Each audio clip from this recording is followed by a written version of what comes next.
안녕하세요. 저는 40대 여자입니다. 저는 가정주부로 현재 초등학교에 다니는 딸을 하나 키우고 있어요.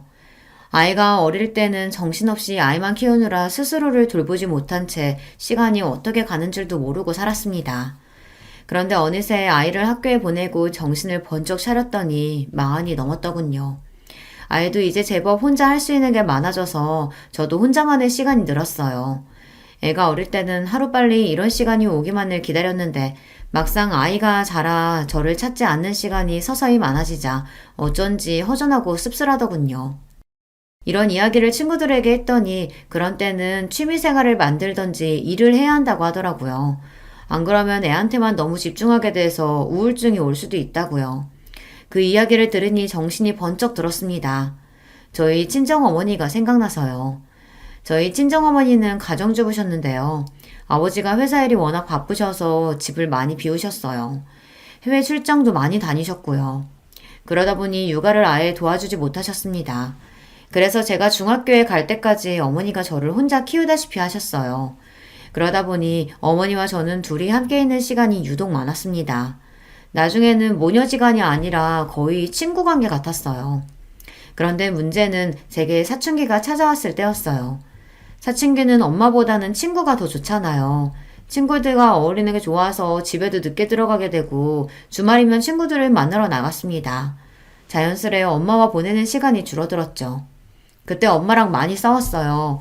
엄마는 제가 점점 커져가는 걸 모르고 아직도 어린 줄 알고 항상 본인 옆에 있어야 한다고 생각했습니다. 저는 그게 집착처럼 느껴졌어요. 지금이야 저도 결혼해서 자식을 낳았으니 당시에 외로웠을 엄마 마음이 조금은 이해가 되지만 그때는 전혀 몰랐어요. 엄마가 저에게만 신경 쓰고 집착하는 게 싫었습니다. 그래서 더 삐딱하게 굴었어요. 그때 생각이 나니 혹시나 저도 제 딸아이에게 집착하는 엄마가 되지는 않을까 걱정이 앞섰습니다. 저희 남편도 자영업을 해서 새벽이고 밤이고 없이 바빠요. 그래서 아이를 챙기는 건 온전히 제 몫이었습니다. 저는 아이에게 집착하지 않는 엄마가 되기 위해 제가 먼저 노력해야겠다 마음을 먹었어요. 그래서 앞으로 저의 미래를 위해 준비를 해야겠다 싶었죠.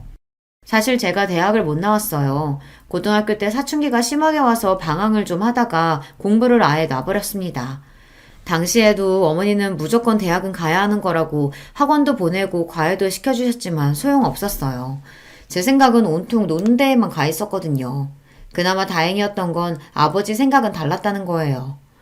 요즘 개나 소나 다 대학 가는데 대학이 뭐가 중요해? 어차피 공부할 마음 없는 애 이름도 없는 대학 보내봐야 뭐해. 학비만 아깝지. 너 하고 싶은 거 있으면 이야기해라. 아버지가 다 하게 해줄 테니까. 제가 무남동녀 외동딸이다 보니 아버지는 항상 제가 하고 싶다는 거는 뭐든지 다 해주셨어요. 사실 저도 이제와 말이지만 아마 저도 모르는 사이 그런 아버지의 다정함에 기대에 아무 생각 없이 살았는지도 몰라요. 제가 뭘 하든 아버지는 항상 곁에서 든든한 버팀목이 되어주셨으니까요. 저는 결국 대학에 떨어지고 아버지의 소개로 중소기업 비서로 일하게 됐습니다. 크게 하고 싶은 것도 없고 꿈도 없었던 저는 하루하루 주어진 일을 열심히 하며 성실하게 살았어요. 당시에 주변 친구들은 대학에 다니며 취직하겠다고 자격증도 따고 외국에 어학연수도 다녀오고 다들 바빴지만 저는 전혀 신경 쓰이지 않았어요. 남들이 목적을 가지고 앞만 바라보며 살아간다고 해서 저까지 그럴 필요는 없다고 생각했으니까요. 그렇다고 제가 아빠만 믿고 게으르게 산 건 아니에요. 아버지 소개로 들어가긴 했지만 어쨌든 그 회사에서 8년을 넘게 일했습니다. 다른 회사에서 스카우트 제의가 있었을 만큼 열심히 일했어요. 남편도 그 직장에서 만났습니다. 비서로 일하다 보니 여러 사람들을 만나는 일이 많았었는데 남편도 그중 하나였어요. 시작은 일로 만나게 됐지만 서서히 가까워지며 연애도 하고 결혼까지 꼴이 나게 되었습니다. 저는 결혼하기 전까진 부모님과 함께 살았어요. 그러다 결혼하면서 독립하게 됐습니다. 처음엔 저도 부모님과 떨어져 혼자 산다는 게 기대가 많이 됐어요. 그 전까지는 성인이라도 알게 모르게 부모님의 간섭을 받았었는데요. 결혼하고 나면 온전히 독립된 성인이니 그 전보단 자유롭게 살 줄 알았죠. 더군다나 사랑하는 사람과 단둘이 한 집에서 알콩달콩 산다는 게 드라마 속에 나오는 연인들처럼 행복할 줄 알았어요. 그런데 제가 착각을 해도 단단히 착각하고 있었더군요. 현실은 드라마와 너무 달랐어요. 결혼과 동시에 일을 그만두고 남편 내조를 하기 시작한 저는 처음엔 너무 혼란스러웠습니다. 집안일이라는 게 그냥 한다고 해서 처음부터 잘하는 게 아니더라고요. 밥하고 청소하는 일도 분명 배우고 해본 사람들이 잘하는 거였어요. 결혼 전까지 제 빨래도 한번 돌려본 적 없었던 저는 하나하나 스스로 해나가느라 꽤 고생했습니다. 거기다가 결혼 생활이라는 건 남편과 저 둘만의 생활이 아니었어요. 유부녀가 된다는 건 전보다 챙기고 신경 써야 할 일이 더 많아진다는 거였습니다. 결혼한 지 한 달쯤 되었을 때였는데 위에 형님한테 연락이 왔어요. 남편은 삼형제의 둘째라 위로 형이 있고 아래로 동생이 있었거든요. 형님은 저보다 3살 많고 당시에는 대기업에 다니고 있었어요. 항상 바빠 보였던 형님이 무슨 일로 연락을 주셨나 해서 갔더니만 형님네 집에 동서도 같이 있더라고요. 형님이랑 막내 동서는 대학 선후배 사이예요. 형님이 먼저 결혼하고 나서 막내 시동생을 막내 동서에게 소개한 것 같더라고요. 형님이랑 동서는 대학 때부터 친해서 서로 각별했어요. 동서지간이 셋인데 저만 빼고 둘이 친한 사이다 보니 사실 저도 셋이 있는 게 불편하기는 해요. 일부러 그러는 건 아니겠지만 셋이 있을 때 유독 대학 이야기를 많이 하더라고요. 저는 대학도 안 나왔으니 동서랑 형님 사이에 더 끼어들기 힘들었어요. 저는 또 왜 갑자기 부르셨을까 궁금하던 차에 형님은 다짜고짜 웬 달력을 하나 주셨습니다. 왜 있잖아요. 책상에 두는 탁상 달력이요. 저는 이게 뭐냐고 물었습니다. 그러자 형님이 소파에 등을 기대며 다리를 휙 꼬았어요. 그러더니 저를 아래로 내려다보시더라고요. 그러더니 한다는 말이 놀라웠습니다. 뭐긴 뭐야. 시댁 행사 적혀있는 달력이지. 동서는 결혼한 사람이 어쩜 시댁에 무슨 행사가 있는지 물어보지도 않아? 형님의 쌀쌀맞은 말투에 슬쩍 기가 죽은 저는 애써 당황하지 않은 척 표정을 가다듬었습니다. 시댁 행사야 당연히 남편한테 다 물어보고 체크해뒀죠. 아버님, 어머님 생신은 아직 다 멀었던데. 저도 지고 싶지 않았습니다. 그래서 웬만한 시댁 행사는 다 알고 있다고 대답했어요. 그런데 제 말에 동서가 툭 한마디를 하더군요. 형님이 결혼한 지 얼마 안 돼서 뭘 모르시나 본데 시댁 행사가 생일밖에 있는 게 아니에요. 동서가 저보다 1년 정도 먼저 결혼했어요. 그걸 가지고 동서는 만날 때마다 마치 제 선배처럼 구는데 그것도 참 꼴보기 싫었습니다. 저는 애써 웃어 보이며 생일 말고 또 무슨 행사가 있냐고 물었어요. 결혼한 지 얼마 안 돼서 저는 잘 모른다고요. 우리 시부모님이 연세가 많아서 여기저기 고장난 데가 많은 거 알지? 병원에 치료해 한 달에 2~3번씩 병원 모시고 가야 돼. 나랑 막내 동서는 둘 다 직장 생활하면서도 남편들까지 해서 넷이 연차 쓰고 반차 쓰면서 아등바등 모시고 다녔어. 둘째 아주머님은 장사하느라 바쁘다고 항상 안 된다고 하셔서 넷이 아니라 고생 좀 했어요. 이야기를 들어보니 결국은 저더러 시부모님 병원에 모시고 가라는 이야기를 하려고 부른 것 같았어요. 시부모님이 연세가 많은 편이에요. 80이 넘으셔서 두 분이 외출하신다는 게 쉬운 일은 아닙니다. 들어보니까 동서 팔자 좋게 결혼하자마자 일 그만뒀다며? 사방님 가게가 장사가 잘 되나 봐. 아직 애도 없는데 일도 안 하고. 그러니까 집에서 노는 동서가 앞으로는 시부모님 좀 알아서 병원에 모시고 가. 며느리가 시부모님을 모시고 병원에 가는 게 당연한 일은 아닌데 형님은 저에게 무슨 악감정이라도 있는 사람처럼 미간까지 구기면서 짜증스럽게 이야기를 했어요. 물론 자식으로서 연세 많은 시부모님 모시고 병원에 가는 게 어려운 일은 아니에요. 자식들끼리 돌아가면서 해야 하는 거라면 저도 당연히 할 겁니다. 그런데 마치 제가 다 하는 게 당연하다는 듯 이야기하는 형님의 태도에 어쩐지 기분이 상했습니다. 제가 시부모님 모시겠다고 결혼하거나 직장을 그만둔 게 아닌데 시댁 일을 몽땅 다 저에게 떠넘기듯 하는 게 맞는 건가 싶어서요. 이대로 괜히 가만히 있다가는 바보처럼 제가 다 해야 할 것 같아 저도 마른 침을 한번 꼴깍 삼키고 조심스레 말을 꺼냈습니다. 아버님, 어머님이 건강이 많이 안 좋으신가 봐요. 근데 사실 제가 일을 그만둔 건 다른 게 아니라 제가 임신해서 그만둔 거예요. 병원에서 유산기가 좀 있다고 해서 쉬고 있는 거예요. 그랬습니다. 제가 임신하기는 했는데 아직 너무 초기라 시댁 식구들에게는 말씀을 안 드린 상태였어요. 피검사 결과 병원에서 아직 너무 초기라 태아가 제대로 자리를 잡지 않았는데 무리하면 안 된다고 해서 남편과 상의해 바로 직장을 그만둔 거였어요. 형님, 임신 초기에는 원래 다들 병원에서 그렇게 말해요. 조심하라고. 걷지도 못하는 것도 아닌데 시간 있는 사람이 좀 하면 되는 거지. 그래서 지금 임신 좀 했다고 어머님 아버님 못 챙기시겠다는 거예요? 당시에 동서 아들이 2살이었어요. 본인은 임신했을 때 일까지 했다면서 제 말을 듣자마자 마치 제가 임신한 걸 가지고 생색을 낸다는 것처럼 이야기하더라고요. 물론 형님이 있는 자리다 보니 동서도 신경 쓰여서 한 이야기일 수도 있습니다. 제가 듣기로는 형님이 결혼한 지 4년이 넘었지만 아직 애가 없다고 들었거든요. 그래서 남편이 제 임신 사실을 조금 더 이따가 이야기하자고 한 거예요. 형님이 아이 문제에 있어서 좀 예민하다고요. 하지만 제 입장에서도 제가 왜 일을 안 하고 쉬고 있는지 설명을 해야 했습니다. 자꾸만 저를 하는 것도 없이 집에서 노는 사람 취급을 했으니까요. 그깟 애 좀 가졌다고 유나는. 임신했을 때 너무 안 움직이고 집안만 있으면 살만 찌고 더 안 좋대. 막내 동서는 임신하고도 애 낳을 때까지 출근도 했어. 암튼 자만하지 말고 다음 주부터는 동서가 시부모님 모시고 병원에 좀 가. 2분 다 옛날 분들이라 병원은 죽어도 자식들이 모시고 가야 하는 건 줄 아시는 분들이니까. 당분간은 동서가 신경 좀 써. 지금까지 서방님 장사한다고 매번 시부모님 일은 우리가 다 했단 말이야. 이제 동서도 들어왔으니까 서방님 대신해서라도 동서가 좀 알아서 해야지. 형님이 큰 눈을 더 크게 뜨고 따지듯 말을 하면 저는 순간 말문이 턱 막히면서 말을 잇지 못했어요. 동서랑 형님 둘 다 서울대를 나왔습니다. 그래서 그런지 형님도 그렇고 동서도 그렇고 이야기를 나누다 보면 둘 다 말을 너무 잘해서 제가 이길 수가 없었어요. 2사람이 말을 하면 다 맞는 말 같더라고요. 이후로 제가 아이를 낳을 때까지 줄곧 시부모님을 모시고 병원에 다녔어요. 처음엔 제가 몇 번 가다 보면 형님이나 동서가 이야기를 할 줄 알았는데 전혀 말이 없더라고요. 사실 저도 웬만해서 형님이랑 동서에게 이야기하지 않았던 게 시부모님이 다른 가족들보다 저랑 같이 병원 가는 걸 좋아하셨어요. 우리 둘째가 이제 보니까 참 꼼꼼하고 똑부러지는구나. 다른 자식들하고 오면 제대로 설명도 안 해주고 그냥 들어가라 내려가라 시키기만 하는데 우리 둘째는 알아듣기 쉽게 설명해줘서 너무 좋다. 그러게. 다른 자식들은 엄마 아빠 늙었다고 다 모른다고 가만히 있으라고만 해가지고 눈치 보여서 무슨 말을 못하는데 우리 둘째 며느리는 어찌나 나긋나긋하고 상냥한지 몰라. 우리 둘째가 장가를 참 잘 갔어. 다음번에도 우리 둘째랑 오면 좋겠다.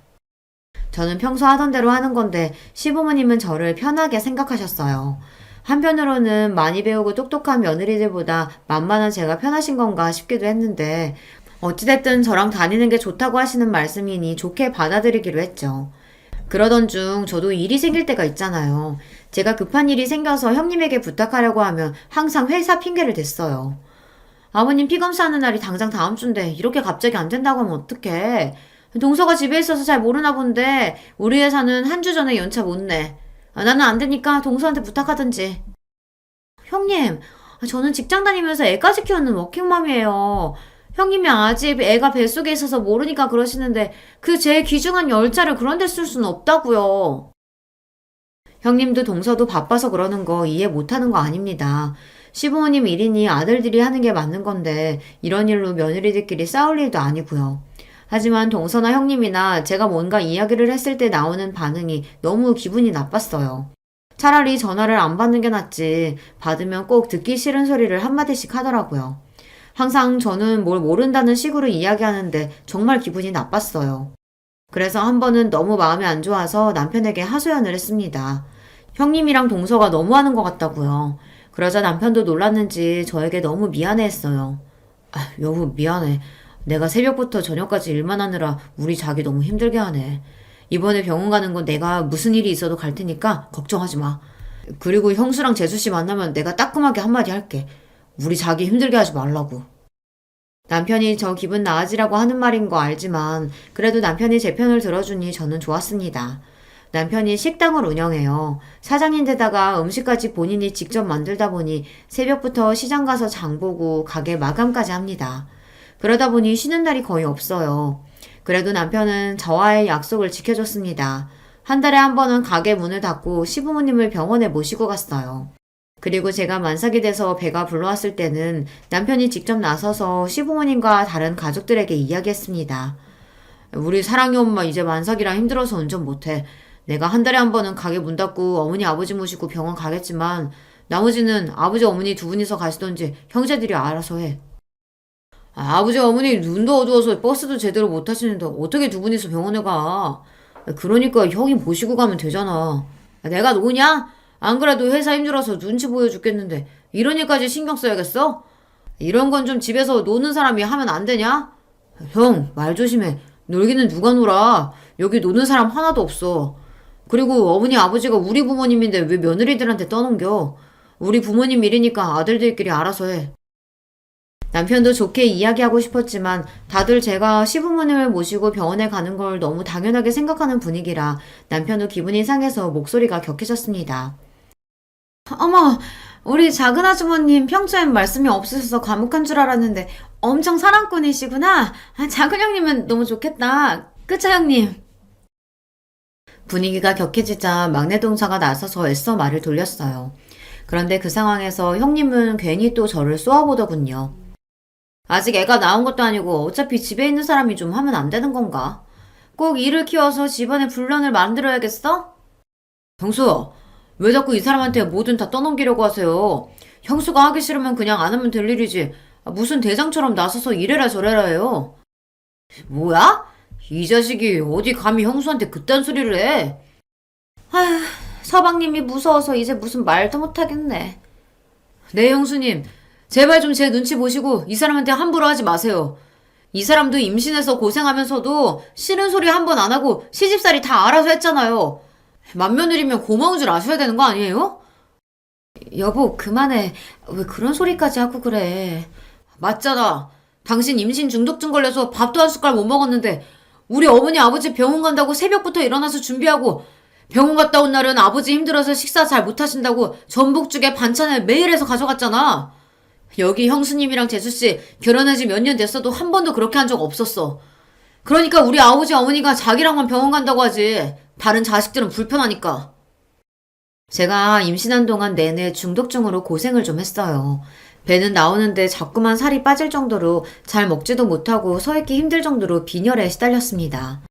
그런 와중에 저는 형님이나 동서에게 싫은 소리 듣는 게 싫어서 시부모님과의 약속을 지켰어요. 임신해서 힘들고 아픈 건 제 문제니까요. 그런 소리를 남편이 가족들 앞에서 하는 게 생색내는 것 같아 민망하긴 했지만 어쨌든 속은 시원했습니다. 현수님, 그거 임신 중독증 정말 힘들다던데 고생 많으셨네요. 앞으로 출산까지는 다른 건 걱정하지 마시고 푹 좀 쉬세요. 형, 미안해. 우리가 매일 바쁘다는 핑계로 너무 형수님한테 떠넘겼지. 앞으로는 나도 신경 쓸게. 그나마 시동생은 사람이 순하고 착해요. 철딱서니 없고 아무 말이나 하는 동서에 비하면 아까웠죠. 그래도 그날 이후 많은 점이 개선됐습니다. 남편이 한바탕 한 덕분에 그 다음부터는 자식들끼리 상의해서 돌아가며 시부모님을 모시고 병원에 갔어요. 저도 한 달에 한 번 정도만 모시고 가면 됐습니다. 가끔 형님이나 동서가 바쁜데 회사에 눈치 보이게 반차 이야기해야 한다고 투덜투덜 할 때에는 저도 괜히 신경 쓰이고 눈치가 보였지만 애써 모른 척 했어요. 남편이 그래도 된다고 해줬거든요. 시부모님 챙기는 건 의무가 아니라 자식으로서 각자의 도리야. 다들 바빠도 할 수 있는 만큼 노력하면 되는 거라고. 안 되면 할 수 없는 거고. 당신도 우리 사랑해 보느라 꼼짝도 못 하는데도 자식으로서 도리하려고 노력하잖아. 자식이면 다 똑같이 하는 거니까 절대 눈치 볼 필요 없어. 우리 힘들다고 그 사람들이 도와주는 거 아니니까. 우리는 우리대로 살아야지. 남편은 언제나 제 편을 들어줬어요. 남편은 제 마음이 어떤지가 가장 우선인 좋은 사람입니다. 그런 사람과 살다 보니 저도 언제나 마음이 편안했어요. 아이 키우는 게 힘들고 지쳐도 언제나 내 편이 되어주는 사람이 곁에 있으니 힘이 되더라고요. 동서나 형님이 만날 때마다 기분 나쁜 소리를 툭툭 한 번씩 할 때에도 별로 신경 쓰이지 않았습니다. 저에게는 남편이 있으니까요. 무슨 일이 있을 때마다 시댁에서 동서와 형님과 마주하는 게 종종 힘들 때도 있었지만 아이가 태어나고 나서는 저도 아이 키우느라 정신이 없어 대충 그려려니 했습니다. 남들은 시부모님 등살에 시집살이도 한다는데 저는 그 대신에 동서들 때문에 좀 피곤하다 정도로 여기고 참기로 했어요. 그런데 아무리 대충 넘어가려고 해도 한 번씩 참기 힘든 순간이 있었습니다. 한 번은 이런 적이 있었어요. 명절이라 식구들이 모두 시댁에 모였어요. 그때 형님이 결혼하고 7년 만에 임신해서 형님 어깨가 한껏 올라갔을 때예요. 입덧이 심하다고 아무것도 못하고 누워만 있을 때였죠. 제가 임신했을 때는 유난이라고 그렇게 무안을 주더니만 본인은 저보다 더 하더라고요. 냉장고를 열기만 해도 냄새난다고 주방에 나오지도 않았어요. 거기다가 입덧을 한다는 사람이 먹고 싶은 건 얼마나 많은지. 시댁에 와서도 갑자기 물회가 먹고 싶다는 둥, 골뱅이 무침이 먹고 싶다는 둥 계속 주문을 해서 아주버님이 장을 받아주면 저와 시어머니가 연신 음식을 해다 줬어요. 우리 큰형님 맨날 자식 필요 없다고 부부끼리 잘 살 거라고 하시더니만 애 생겼다고 저렇게 유난하게 구실 줄은 몰랐어요. 그래도 늦게라도 생겼으니 얼마나 다행이야. 난 골뱅이가 아니라 산삼을 캐다 달라고 해도 캐다 줄 거다. 그 전까지는 다들 형님 눈치를 보느라 이야기를 안 했었는데 막상 형님에게 아기가 생기고 나자 시부모님도 다들 좋으신지 여기저기 아프던 것도 하나도 안 아프다고 하실 정도였죠. 내가 죽기 전에 우리 큰아들 자식 보는 거 보고 죽으면 여한이 없겠다 했는데 내가 이제 정말 죽어도 여한이 없다. 아버님은 죽기는 왜 죽어요. 우리 큰손주 대학 가고 결혼하는 것까지 다 보셔야죠. 어머, 근데 동서 이거 간 본 거 맞아? 난 새콤달콤한 게 묻힌 게 좋은데. 네, 형님. 식초 좀 더 넣을게요. 아주 상전도 이런 상전이 없었습니다. 80이 넘으신 시부모님도 제게 간이 짜다, 싱겁다 이야기를 안 하시는데 형님은 손 하나 까딱 안 하면서도 저를 하인 부리듯이 이거 해달라 저거 해달라 했어요. 평소 형님이 저에게 한 짓이 있었기 때문에 저도 형님 하는 짓이 곱게 보이지는 않았지만 어쩌겠어요. 마흔이 다 된 나이에 애를 가졌으니 본인도 얼마나 귀하고 좋을까 싶어 마음이 넓은 제가 이해하기로 했죠. 그러던 중 작은 사고가 있었습니다. 막내 동서가 형님 준다고 출산 선물을 가져왔더라고요. 아기 내복이랑 인형이었어요. 그런데 하필이면 그걸 제 딸아이가 박스를 다 뜯어버린 거예요. 당시에 딸이 돌이 좀 안 됐을 때라 눈에 보이는 건 다 물고 빨고 할 때였는데 제가 주방에서 음식을 하는 사이 쇼핑백을 가지고 놀다가 안에 있던 물건을 입에 물고 포장지가 다 뜯어졌더라고요. 화장실을 가다가 제가 놀라서 딸아이가 들고 있던 물건을 뺏으며 남편에게 한 소리 했습니다. 애 안 보고 뭐 하냐고요. 텔레비전에 빠져있던 남편이랑 아주버님도 놀라서 달려왔지만 소용없었어요. 이미 인형에다가 침을 범벅을 해놓은 상태였죠. 저는 형님이랑 동서에게 너무 미안해서 바로 인형이랑 내복을 빨아주겠다고 했습니다. 그런데 그때였어요. 방에 누워있던 형님이 갑자기 방문을 벌컥 열고 나오더니 제 손에 있던 내복이랑 인형은 낚아채 버렸습니다. 그러더니 한다는 말이 어이가 없었어요. 동서, 이 더러운 걸 빨긴 뭘 빨아? 우리 아기더러 침범벅된 인형 가지고 놀라는 거야? 됐으니까 저리 치워. 주아가 요즘 이가 나느라 잇몸이 간지러운지 아무거나 이로 깨물더라고요. 형님, 애기 침이니까 빨면 괜찮을 거예요. 이리 주세요. 제가 금방. 형님은 평소에도 워낙 애침이나 똥 이런 걸 유난히 못 견뎠어요. 저나 동서가 애들 응가해서 씻기거나 하면 자기는 비위가 약하다며 방에 들어가 버리곤 했습니다. 그래도 이제는 본인도 아기가 생겼으니 좀 나아졌을 줄 알았어요. 그런데 여전히 아기가 침 좀 묻힌 거 가지고 호들갑을 떨더라고요. 됐다니까? 나 이렇게 더러운 건 내 새끼한테 못 주니까 그냥 갖다 버려. 아까우면 그냥 주아 쓰게 두던지. 애침 가지고 더럽네 뭐네 하는데도 저는 평소 형님 성격을 잘 알다 보니 좋게 넘어가려고 했습니다. 그래서 어떻게든 깨끗하게 빨아주려고 했어요. 그런데도 형님은 끝까지 필요 없다고 소리를 지르며 제게 인형을 던졌습니다. 형수, 지금 뭐 하시는 거예요? 애가 그럴 수도 있지 뭘 그렇게 예민하게 굴어요. 아유, 그래, 큰애야. 애가 놀다 보면 그럴 수도 있는 거지. 가족끼리 뭘 그런 걸로 따지고 그러냐. 다들 왜 저한테만 그러세요? 제 뱃속에 아기 어떻게 가지는지 몰라서 그러세요? 제가 얼마나 힘들게 가지는데 전 절대 남이 쓰던 거, 침 묻은 거 이런 거 절대 내 새끼한테 안 줄 거예요. 형님이 아이를 시험관으로 어렵게 가셨어요. 병원에서 처음엔 쌍둥이라고 했는데 얼마 전에 쌍둥이 중 한 아이가 계류 유산이 되어 한 아이만 남았습니다. 그러다 보니 모든 게 다 걱정되고 예민할 거예요. 형님의 그런 마음을 저도 같은 엄마로서 충분히 이해는 하지만 어린 제 아이가 한 행동을 가지고 저렇게까지 발작하면서 화를 내니 저도 답답하더군요. 형님도 참 그렇게 싫으시면 제가 하나 더 사드릴게요. 작은 형님 이건 그냥 주워 주세요. 큰형님 건 제가 하나 더 사죠 뭐. 평소 형님 일이라면 형님 편만 드는 동서도 이 상황이 민망했는지 저를 보며 눈빛을 다 보내더라고요. 그냥 본인이 알아서 하겠다고요. 참 쉽지 않습니다. 나이 들어서 내 새끼 키우고 가정을 챙기는 것만으로도 지치고 힘든데 형님 눈치까지 보고 살려고 하니 나날이 힘들었어요. 임신했을 때부터 우리 형님은 참 유난한 엄마가 되겠구나 생각은 했었는데 역시나 보통 엄마는 아니더군요. 무슨 일이 있어도 그 잘난 대기업은 절대 안 그만둘 것처럼 하더니만 육아휴직이 끝나자마자 회사를 그만뒀어요. 거기다가 더 대박은 그만두려면 혼자나 그만둘 것이지 자꾸만 동서까지 꼬셨다는 겁니다. 내가 애 낳아보니까 말야, 애는 무조건 엄마가 옆에서 키워야 돼. 남의 손에 키우면 그게 다 나중에 티가 나더라니까. 동서, 우리가 누구야? 서울대까지 나오고 남들 다 들어가고 싶은 대기업 10년 넘게 다녔잖아. 내 새끼 위한 더 나은 미래 위해선 우리 같은 인재가 가만히 있어선 안 돼. 동서도 이 기회에 회사 그만두고 나랑 같이 사업하는 거 어때? 누가 보면 한 애 5은 키워본 사람처럼 형님은 육아 박사가 됐습니다. 어디서 정보를 그렇게 얻어오는 건지 어린이집은 이런 곳을 보내야 한다더라. 영어랑 수학은 빠르면 빠를수록 좋다더라. 이러면서 저나 동서에게 매일 훈계를 했어요. 저야 형님이 그러는 게 하루 이틀 된 일이 아니니 항상 한 귀로 듣고 한 귀로 흘렸습니다. 하지만 형님 말이라면 똥이 된장이라도 믿는 동서는 항상 팔랑거렸거든요. 형님이 저번에 말한 유기농 생리대 사업이요? 그거 RT면 너무 좋긴 한데 우리가 당장 돈이 어딨어요. 투자자는 찾으셨어요? 아휴, 동서는 걱정도 많아. 내가 누구야? 투자자는 금방 찾을 거니까 동서도 슬슬 퇴사해. 애들 학교 다닐 땐 무조건 엄마가 옆에 있어야지. 매일 학원으로만 돌리면서 애 공부시키는 거, 그거 학원만 좋은 일 시키는 거다? 저는 형님이 하는 말이 다 너무 웃겼습니다. 그전에는 동서가 애들 문제로 힘들다고 하면 왜 그렇게 애한테 목을 매냐. 애는 애고 엄마는 엄마다 하면서 동서한테 회사 일이나 똑바로 하라고 하더니만 본인이 애 낳고 키워보더니 180도 달라져서 이제는 동서한테 회사를 그만두랍니다. 애 키우려면 돈도 많이 들어가고 시간도 필요하니 회사를 그만두고 본인이랑 사업을 하자고요.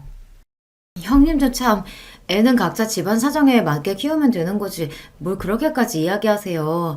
전에는 동서한테 절대 애 때문에 일 그만두지 말라고 버티라고 하시더니 저도 듣다 형님이 하는 말이 웃겨서 한마디 했습니다. 사람이 이랬다가 저랬다가 하는 꼴이 웃겨서요. 동서가 뭘 한다고 끼어들어? 동서는 고등학교 간신히 졸업하고 남의 밑에서 커피만 타다 시집왔으니 직장에 미련 없겠지. 그치만 우리 같은 사람들은 회사 하나 그만두는 것도 엄청 큰 결심하고 그만두는 거야.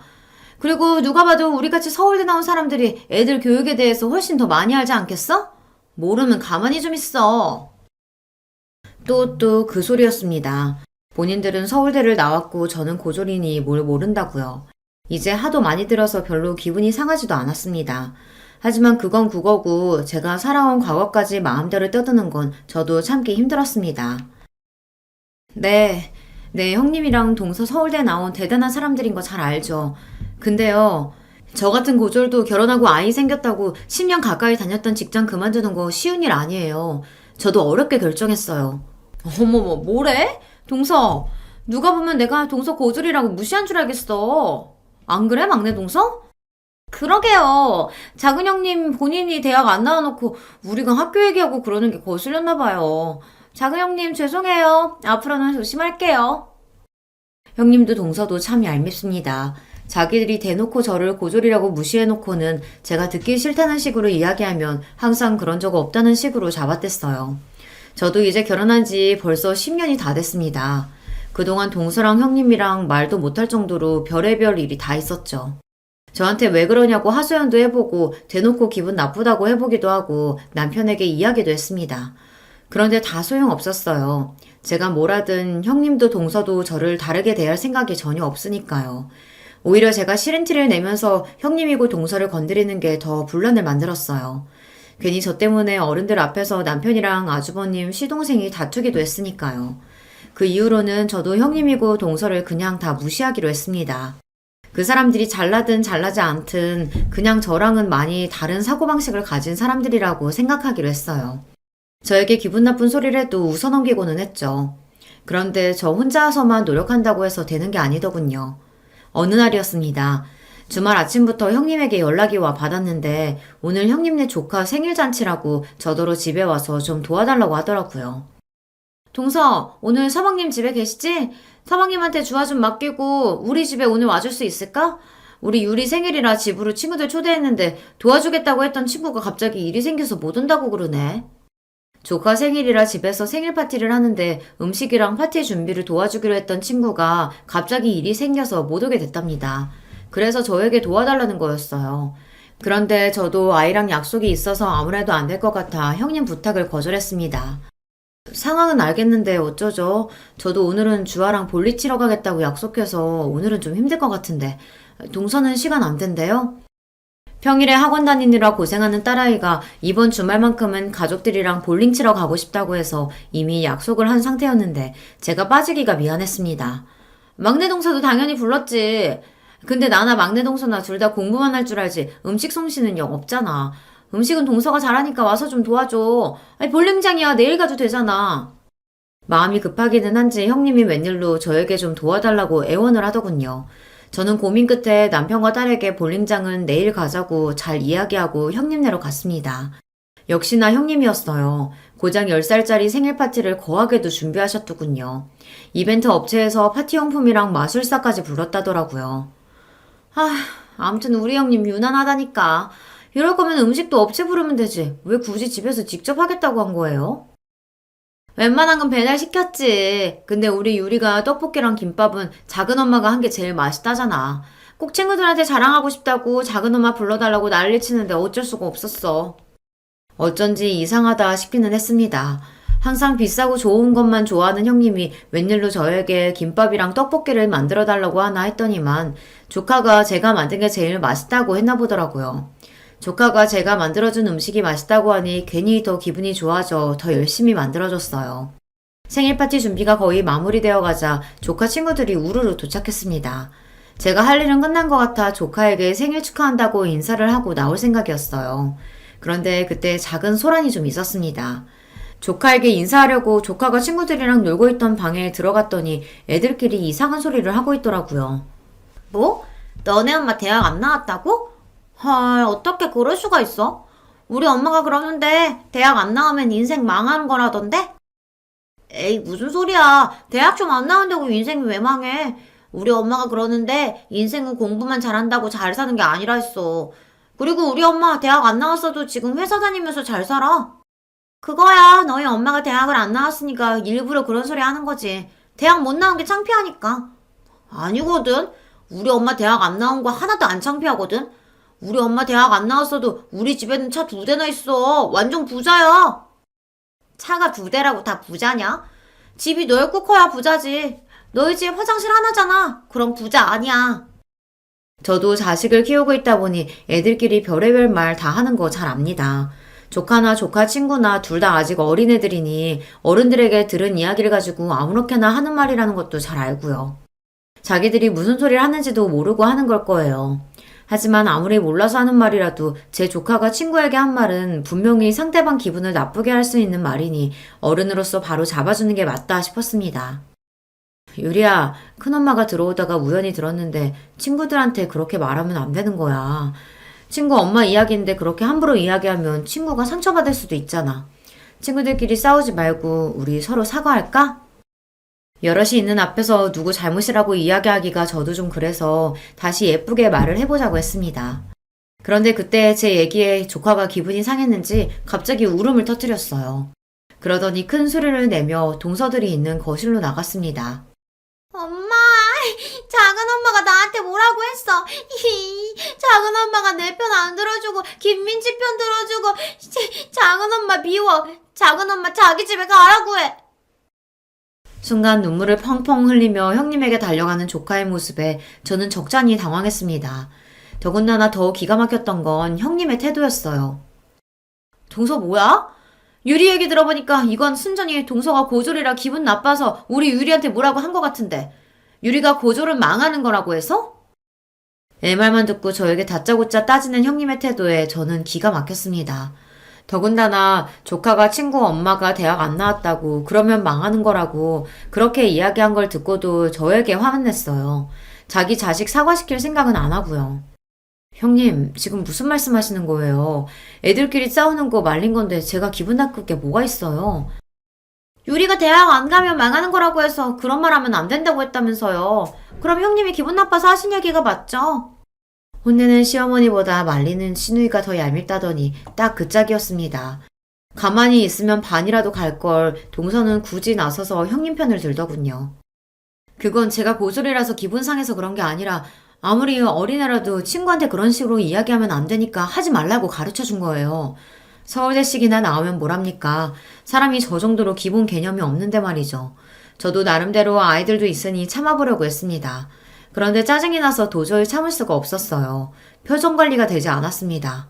그런데 그때 형님은 결코 넘지 말아야 할 선을 넘고야 말았습니다. 맞네, 맞아. 지가 고졸이라 찔려서 그런 거네. 맞아. 동서, 괜히 핑계 좀 대지 마. 평소에도 우리한테 학벌로 미리니까 이래저래 짜증났었는데 이때다 싶어서 내 새끼한테 화풀이 한 거잖아. 아휴, 정말. 이래서 가족도 수준이 맞아야 하는 거라니까. 동서, 잘 들어. 고졸이면 인생 망하는 거 맞아. 너 스스로 좀 봐. 너는 우리 집안 수치잖아. 그러니까 망한 거 맞지? 이제 좀 내 말 알아들었어? 순간 저는 제 두 귀를 의심했습니다. 제가 들은 말이 정말 사실인가 싶어서요. 형님은 저에게 아예 말까지 다 놓고 너너 소리를 지르며 삿대질까지 했습니다. 형님, 지금 저한테 집안의 수치라고 하셨어요? 그 말 후회 안 하죠? 사람이 너무 화가 나면 이성이 날아간다고 하잖아요. 제가 그 순간에 딱 그랬어요. 정말 간신히 붙잡고 있던 이성의 끈이 빠지지 끊어지며 형님이고 뭐고 눈에 뵈는 게 없었습니다. 뭐래? 어디서 무식한 게 똥폼을 잡고 있어. 내가 후회를 왜 해? 좋아요. 이거 보시고도 정말 후회 안 하시나 보죠. 이거 받으세요. 저희 친정아버지 명함이에요. 저는 곧바로 가방에서 아버지 명함을 꺼내 형님에게 건넸습니다. 그때까지도 형님과 동서는 제 행동이 이해가 되지 않는다는 듯 미간을 구기고 있었어요. 아버지 명함은 왜 주고 난리냐라는 눈빛을 노려보면서요. 그런데 그때 명함을 먼저 확인한 동서가 눈이 둥그레져선 토끼 눈으로 저를 바라봤습니다. 어머, 형님, 이거 뭐예요? 동아벤처 대표 이동우면 그때 우리한테 연락했던 투자자잖아요. 이 사람이 정말 형님 친정아버지라고요? 말도 안 돼. 동서 똑바로 본 거 맞아? 어머머, 이게 뭐야? 정말 그 투자자잖아. 맞아요. 얼마 전에 형님이랑 동서가 하기로 한 사업에 투자하겠다고 연락한 투자사 대표가 우리 친정아버지예요. 그랬습니다. 동서나 형님에게 구체적으로 말한 적은 없지만 친정아버지께서 사업을 크게 하세요. 예전부터 많은 기업에 투자하셨는데 최근에는 스타트업 사업이나 젊고 유능한 사업가들에게 투자하시더라고요. 최근에도 좋은 아이템을 찾고 계시길래 제가 형님이랑 동서가 하는 유기농 생리대 사업을 추천했습니다.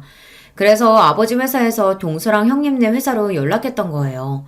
이런 사실을 동서나 형님이 알면 부담 가지실 것 같아 얘기를 안 한 건데 도저히 말 안 하고는 안 되겠더라고요.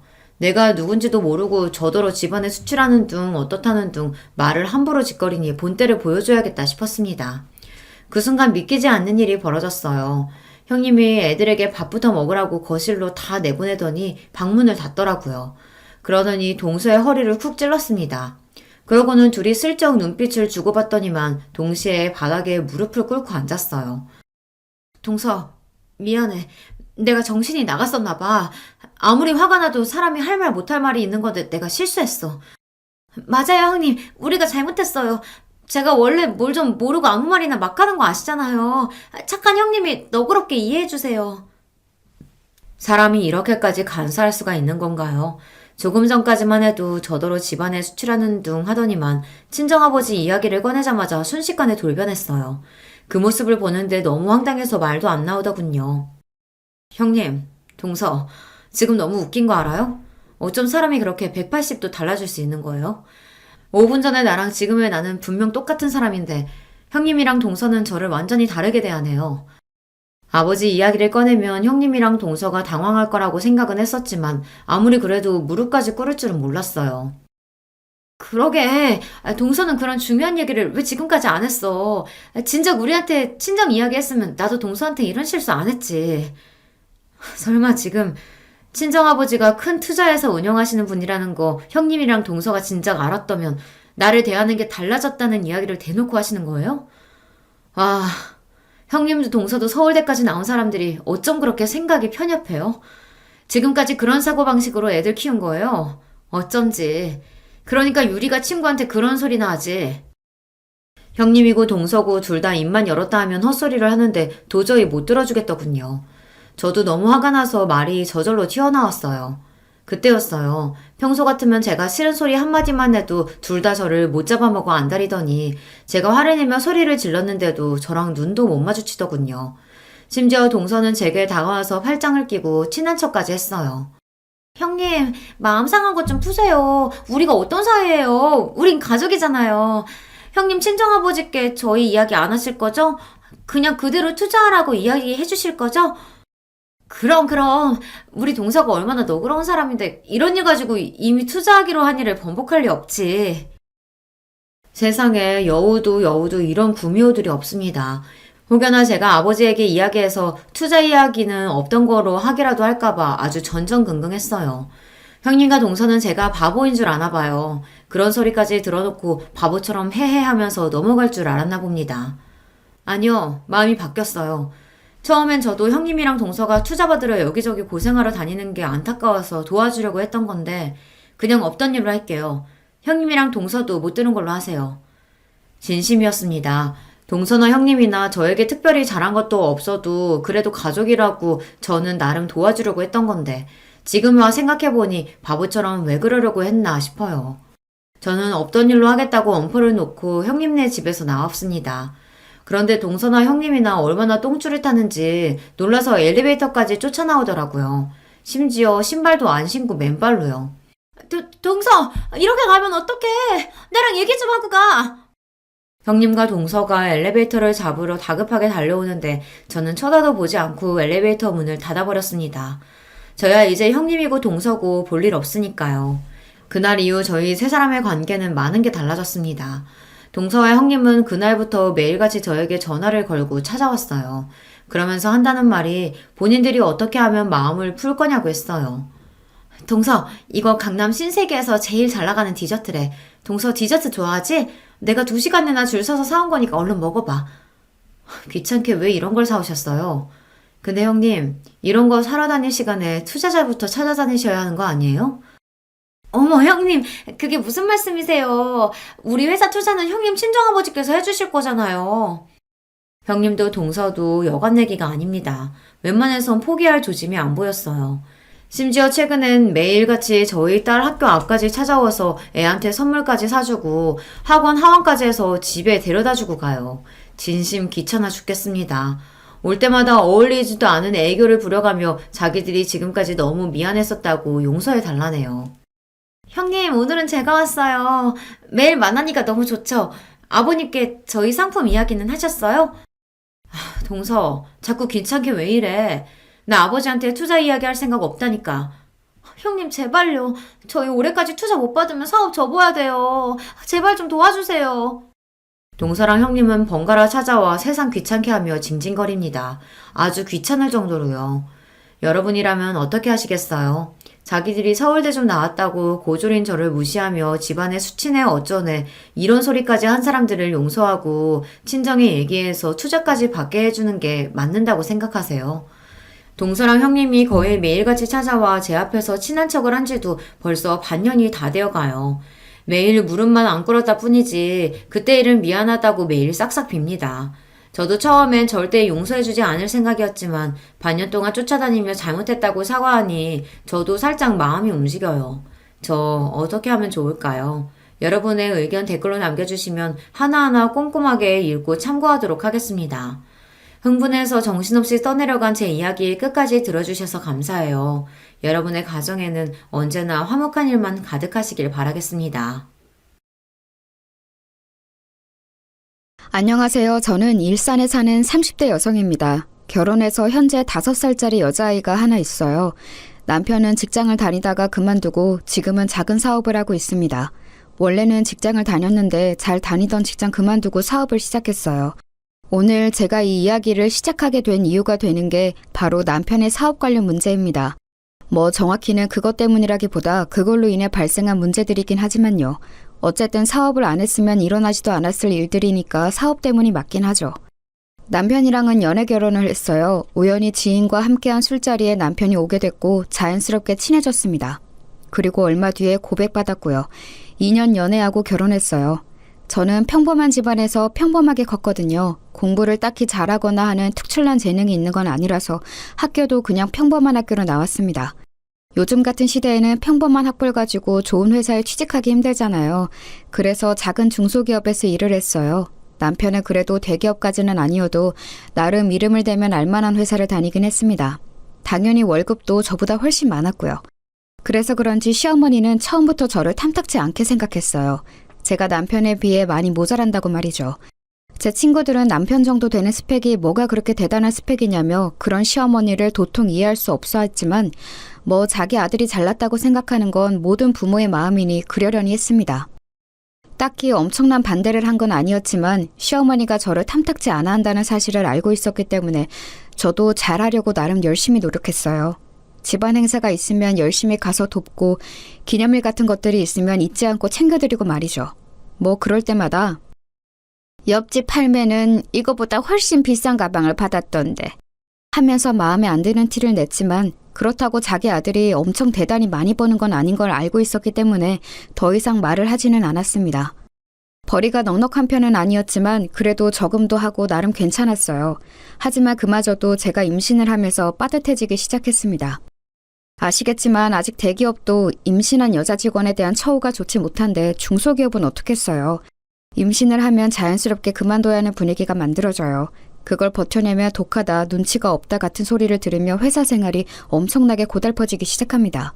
그래서 저도 어쩔 수 없이 사직서를 냈어요. 다들 그렇게 하니까요. 그 이후로 좀 빠듯해지기 시작했어요. 물론 누구에게 빚을 지거나 할 정도는 아니었지만 그전이랑은 확실히 다르긴 하더라고요. 그래도 아껴가며 살면 못 살 것도 아니었습니다. 물론 적어진 용돈과 기념일 선물 같은 것들에 시어머니가 노골적으로 불만을 표하긴 했지만 말이에요. 이래서 며느리도 직업 같은 거 다 보고 드려야 하는 거야. 저 들으라고 하는 말이었어요. 자기 딸도 제대로 된 직장을 가지고 있지 않은 상태에서 며느리에게 저러는 게 정말 웃기긴 했지만 대한민국 거의 모든 시어머니들이 그렇잖아요.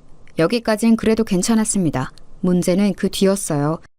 아이가 2돌이 지났을 무렵 남편이 그러더군요. 나 사업하려고. 갑자기? 전에 같이 일하던 사람이 지금 회사 그만두고 사업을 시작했는데 진짜 잘 되고 있거든. 보니까 괜찮은 것 같아서 초기 비용도 많이 들지도 않고. 그럼 회사는? 당연히 그만둬야지. 장난해? 미래가 보장된 일도 아닌데 남이 하는 거 보고 잘 된다고 덜컥 회사를 그만두고 사업을 한다는 게 무슨 말이야 대체. 나 진짜 잘할 수 있어. 안 돼? 불확실한 일은 미래를 걸 수는 없잖아요. 그리고 어느 누가 잘 다니던 회사를 그만두고 사업을 시작한다는 남편을 반가워하겠어요. 그래서 정말 결사반대를 했습니다. 그리고 이 사실을 시어머니가 알게 됐어요. 남편이 하는 일을 집에서 집안일 하는 여자가 이래라 저래라 입을 대고 나서는 게 말이 되냐? 어? 그냥 남편이 한다고 하면 하게 두는 거지. 한 가정이 가장이잖아요. 만약에 안 되면 어떡하려고. 너는 네 남편을 그렇게 못 믿어서 결혼은 어떻게 했니? 그리고 내 아들이 안 될 리가 있니? 어디서 어른 말에 말대꾸야. 정말 그야말로 난리를 치시더군요. 시어머니의 난리와 남편의 계속되는 설득에 어쩔 수 없이 허락을 했습니다. 소기자본이 얼마 들지 않는다고 해도 사업은 사업인지라 그동안 모아둔 적금을 다 깨고 집을 담보로 대출도 받았어요. 내가 진짜 성공해서 당신 호강시켜줄게. 꼭! 그 말에 정말 철없게 느껴졌습니다. 하지만 제 걱정과 달리 남편의 사업은 잘 풀리는 듯 보였어요. 집에 들고 오는 돈도 그전의 월급의 거의 2배가 넘었습니다.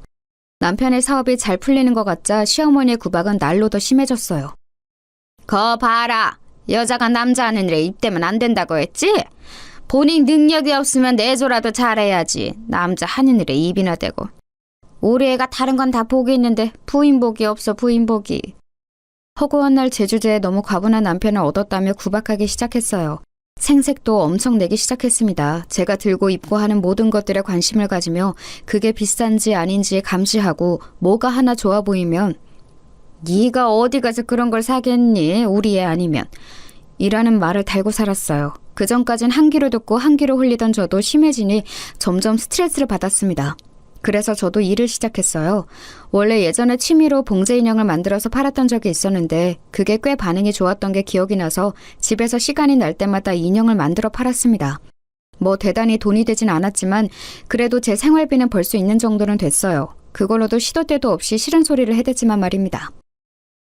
그거 벌어봐야 몇 푼 된다고 집에서 애나 보고 살림이나 잘하지. 하여튼 너는 마음에 드는 게 하나도 없니 어쩜? 그래도 그냥 들은 척 안 했어요. 눈치만 먹기는 싫었거든요. 진짜 정말 이중적인 모습은 신우이가 결혼할 때 나타났습니다. 신우이는 제대로 된 직장 없이 아르바이트를 하면서 생활 중이었거든요. 취직 준비를 안 한 건 아니었는데 번번이 떨어졌어요. 그런데 어디서 소개팅으로 대기업을 다니는 남자를 만나 결혼을 하게 된 겁니다. 그때 시어머니가 했던 말이 정말 가관이었어요. 인물이 그저 그렇더만 우리 애같이 이쁜 애를 데려가는 걸 복이라 여겨야지. 그렇게 며느리도 직업 형편 다 봐야 한다고 연부를 외우시던 분이 그런 말을 하시더라고요. 그러면서도 혹시나 사위한테는 잘못 보이면 안 된다 생각했는지 앞에서는 그런 말을 한 적도 없는 척 매번 가식적으로 웃어댔습니다. 상견례를 하고 결혼을 준비하는 과정에서 저희 집에 안 좋은 일이 일어났어요. 내내 걱정했던 일이 일어나고야 만 것입니다. 남편의 사업이 망했거든요. 진짜 미안해. 내가 당신한테 면목이 없어. 그런데 한 번만 다시 해보면 안 될까? 장난해? 지금 집에 돈이 어딨어? 초기 자금은 뭐 어디서 가져올 건데? 담보 대출 받을 집이 있어. 모아놓은 적금이 있어. 이런 일이 한 번 있으면 정신을 차려야지. 정신을 차리긴커녕 한 번 더 해보겠다는 말을 해? 나 짐 싸서 집 나가는 걸 보고 싶으면 그렇게 해! 정말 철이 없어도 어쩜 저렇게 없는지 한 번 더 해보겠다니요. 그렇게 말하는 남편의 입을 이혼을 무기로 틀어막았습니다. 그리고 취직 자리를 빨리 알아보라고 했어요. 여기저기 부탁해놨어. 그런데 요즘 경기가 좋지 않아서 어떻게 될지는 모르겠다네. 당신한테 진짜 많이 미안해. 그래도 남편이라고 기가 팍 죽어서 그렇게 말하는 모습을 보니까 불쌍하긴 하더라고요. 빚을 지긴 했지만 엄청나게 많이 진 수준은 아니었고 남편이 취직을 하고 제가 인형을 열심히 팔면 길바닥에 나앉을 정도는 아니라서 정말 마음이 힘들긴 했지만 용서하기로 했습니다. 용서 안 하면 이혼인데 그럴 생각은 없었거든요. 그리고 제가 만든 인형이 SNS에서 귀엽다고 소문이 좀 났는지 꽤 팔렸거든요. 그래서 웬만한 직장인 월급보단 벌이가 좋아진 것도 남편을 좀 더 쉽게 용서할 수 있는 일이었습니다. 물론 밤낮으로 인형을 만드느라 안 쑤신 곳이 없었지만 말입니다. 그래도 당분간은 허리를 졸라매야 했어요. 빚이 있으니까 말입니다. 제가 번 돈 중에서 정말 딱 생활비만 제외하고는 다 빚을 갚는 데 썼어요. 그러는 와중에 신우이의 결혼식이 열렸습니다. 마음 같아서는 물론 축의금을 더하고 싶었지만 정말 그럴 여유가 없었어요. 다들 100만 원 정도는 한다는데 정말 여유가 없어서 50만 원을 했습니다. 저는 이해해줄 거로 생각했어요. 왜냐면 남편 사업이 망했다는 건 말하지 않았지만 남편이 사업이 요즘 잘 안 풀려서 너무 힘들다는 이야기를 어머니께 들었다고 했거든요. 그렇지 않으면 자꾸 뭘 바라시니까 그 정도는 말하라고 제가 시켰었습니다. 그래서 그날 이후 용돈 달라 뭐 사달라 이런 말이 없으시길래 남편이 잘 이야기를 했고 시어머니도 잘 이해하고 있는 줄 알았어요. 하지만 제가 축의금을 50만 원을 한 걸로 그야말로 사단이 났습니다. 결혼식이 끝나고 저를 부르더군요. 그리고는 다짜고짜 면전에 봉투 하나를 던졌습니다. 정말 예고 없이 얼굴에 뭔가를 던진 거라 그 충격에 멍하게 이게 무슨 일인가 생각하고 있을 때 정말이지 쌍욕부터 날아왔어요. 내가 사돈되게 부끄러워서 고개를 못 들겠다. 신우이 결혼식에 축의금 50만 원이 뭐야? 어디서 이런 거지 같은 년이 들어와서 내가 고개도 못 들게 만들어? 어? 네가 지금 제정신이야? 나 쪽팔리라고 일부러 이랬지? 어? 제가 무슨 말을 해야 할지 몰라서 어버버거리고 있자 제 머리를 한 대 툭 치더라고요. 사업이 어려워도 집에 돈이 없어도 신우이 결혼식에 축의를 50만 원 하는 건 내가 어디서 듣도 보도 못했다. 어? 네 대가리에 뭐가 들었니? 생각이란 건 하고 사니? 어? 정말 눈물이 주르륵 흘렀습니다. 뭐라 저항할 사이도 없이 말이에요. 저희 어려운 거 아시잖아요. 돈 100도 없니? 어? 그 정도도 없어? 너는 어디 빌릴 곳도 없어? 내가 어쩌자고 이런 거지 같은 년을 며느리로 들여서 이쪽을 당해야 돼, 어? 한참을 그렇게 욕을 듣고 있는데 뒤늦게 온 남편이 그 앞에서 저를 막아서며 제 편을 들기 시작했습니다. 엄마, 우리 힘들다고 했잖아.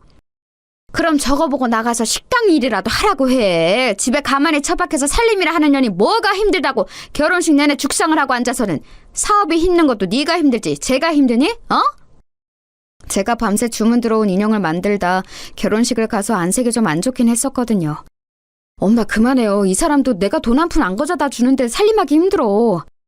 그 소리에 어휴 하면서 한숨을 쉬고는 방문을 쾅 닫고 안방으로 들어가더군요. 나중에 생각하니까 그때 너무 놀라고 감정이 북받쳐서 아무 말도 하지 못한 게 정말 후회스럽더라고요. 자기야, 진짜 미안해. 사과하는 남편의 꼬라지도 보기 싫었습니다. 사실 취직 자리를 적극적으로 알아보는 것 같지도 않았어요.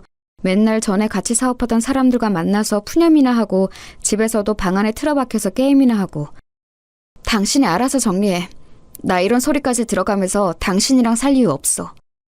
그렇게 말하고는 시댁을 나왔습니다. 그리고는 한참 뒤 남편이 돌아와서 자기가 어머니께 잘 말했다고 이제 그런 말은 안 하실 거라며 정말 싹싹 빌더군요. 내일부터는 진짜 취직 자리도 열심히 알아보고 내가 진짜 잘할게. 자기야, 너무너무 미안해. 차마 망했다는 말을 하지 못했다며 저에게 한 번만 봐달라고 싹싹 비는 남편을 보며 정말 등신같이 한 번 더 참아주기로 했습니다. 제가 생각해도 제가 미련하고 등신 같았지만 이제 겨우 4살이 된 아이를 보면서 참았어요. 아버지 없는 아이로 만들고 싶지는 않았거든요. 그렇게 또 얼마간의 시간이 흘렀습니다. 말을 잘 했는지 시어머니는 더 이상 그 일을 말하지 않았어요. 아니, 정확하게는 저를 부르지 않았습니다. 저도 시어머니가 부르지 않으며 딱히 찾아가지 않았기 때문에 서로 얼굴을 안 보고 지냈다는 말이 더 맞는 말이겠죠. 그러다 보지 않을 수 없는 날이 왔어요. 바로 시어머님의 생신이었습니다. 물론 무리가 되긴 했지만 현금 100만 원을 준비해서 갔어요. 괜히 안 들어도 될 말 듣기도 싫었고 이 정도면 괜찮겠지 싶었습니다. 그런데 아니었더군요. 옆집 팔매는 이번 생일에 명품 가방을 받았다는데.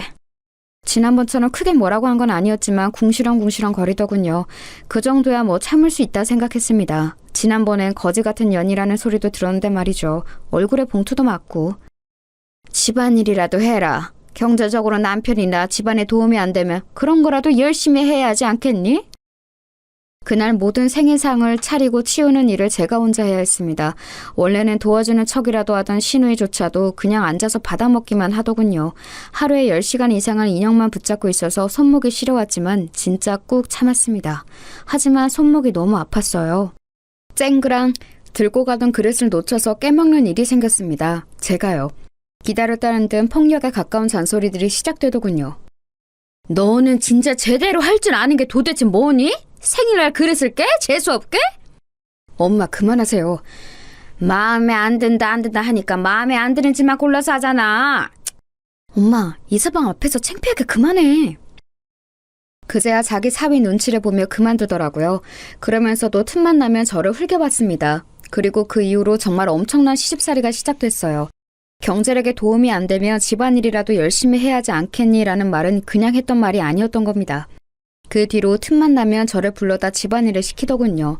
처음 몇 번은 참고 가서 했습니다. 하지만 그 이후에는 참고 아니고를 떠나 시간이 되질 않았어요. 인형 주문이 점점 더 많아졌거든요. 안 그래도 방 안에 틀어박혀서 하루 종일 게임이나 하는 남편도 너무 꼴보기 싫었는데 시어머니까지 쌍으로 저러니까 정말 당장이라도 짐 싸서 집을 나가고 싶었습니다. 하지만 거의 초인적인 힘으로 그런 마음을 참아가고 있었어요. 그러던 중에 이혼만은 하지 않겠다던 제 아내 결심을 단번에 뒤지는 사건이 또 일어나고야 맙니다. 시어머니가 일을 하라고 불렀고 저는 가지 않았어요. 그랬더니 전화가 오더라고요. 당장 집으로 오지 않고 뭐하니? 와서 일 좀 도우라고 내가 말했잖니. 요즘에 애비가 돈을 못 벌어와서 제가 아르바이트 같은 걸 하고 있거든요. 그래서 도저히 갈 수가 없어요. 잠시 정적이 흘렀습니다. 지금 돈 번다고 시어머니한테 유세 부리는 거야? 일을 못 뺀다는 말씀을 드리는 거예요. 그런 알바에서 몇 푼이나 번다고 유세는 유세야. 당장 못 와? 내가 집으로 찾아가리? 어? 더 이상 참을 수가 없겠더라고요. 방에서 여전히 게임을 하는 중인지 남편이 욕하는 소리가 들려왔습니다. 그 순간이었던 것 같아요. 이 집구석을 반드시 탈출해야겠다고 생각하게 된 게 말입니다. 지금 갈게요. 오늘 결론을 지어야겠다 결심하고 전화를 끊었어요. 그리고는 게임을 하고 있는 남편 방으로 들어가 코드를 뽑았습니다. 아! 지금 뭐하는 짓이야? 이거 다 이긴 게임인데 당신 미쳤어? 미친 건 내가 아니라 너지. 당장 나 따라와. 제가 험악한 표정으로 정색하며 말하자 움찔하더군요. 어딜 가는데? 니네 집 가니까 당장 따라 나와. 죽고 싶지 않으면. 그리고는 남편을 데리고 시댁으로 향했습니다. 갔더니 시누이가 와 있더라고요. 언니, 왜 이렇게 늦게 와요? 이서방 오기 전까지 저녁 다 차려야 하는데 1시간도 안 남았어요. 꼴에 일을 한다고 시위하는 거지. 빨리 부엌 안 들어가고 뭐해? 그렇게 말하는 시어머니와 시누이를 한번 쓱 보고는 거실 소파에 앉았어요. 너 뭐하니? 일하라니까? 할 이야기 있으니까 여기 다들 앉으세요. 당신도 앉아. 남편을 보고 말했습니다. 남편이 눈치를 살피더니 제 앞에 앉더군요. 너 지금 무슨... 앉으시라고요. 저 이야기 시작도 안 했어요. 제가 정색을 하며 그렇게 말하니 뭐라 중얼거리며 앉긴 앉더군요. 이런 제 모습은 생전 처음 봤겠죠. 고분고분 말을 잘 듣는 며느리였으니까요. 그래, 앉았다. 어디서 버릇없이 어른을 앉으라 마라. 저 이 사람이랑 이혼하려고요. 그 말에 남편이 놀라서 저를 보더군요. 시어머니와 시누이도 마찬가지였고요. 자기야, 아무리 화가 나도 그렇지 이혼이라니. 그런 말을 이렇게 함부로 하면 어떡해. 함부로? 내가 그냥 하는 말 같아? 그리고 나 생각 많이 하고 내린 결정이야. 이혼해. 이 인연이 지금 어른 앞에서 지 일 좀 시켰다고 남편한테 이혼한다 만다 소리를 하면서 협박하는 거야? 어? 뭐 이런 게 다 있어? 언니, 문제가 있으면 둘이서 해결하지. 여기서 이러는 거 좀 아닌 것 같네요. 왜 아니에요? 제가 이혼하려는 이혼 사유에는 오빠 문제도 있지만 어머니 문제도 큰데? 뭐? 이게 한참 못난 며느리 아들이 좋다고 하니 반대 없이 허락해준 걸로 감지덕지해야지. 내가 네 속을 모를 줄 알아? 사업 좀 안 풀린다고 바로 이혼 이야기를 꺼내? 좀 안 풀리는 거 아니라 망했어요. 그 말에 시어머니가 멈칫하더군요. 뭐? 망했다고요. 이 사람 거의 1년째 백수생활 하면서 집에서 놀고 먹어요. 매일 방에 틀어박혀서 10시간씩 게임이나 쳐하면서. 오빠, 그게 정말이야? 오빠 망했어?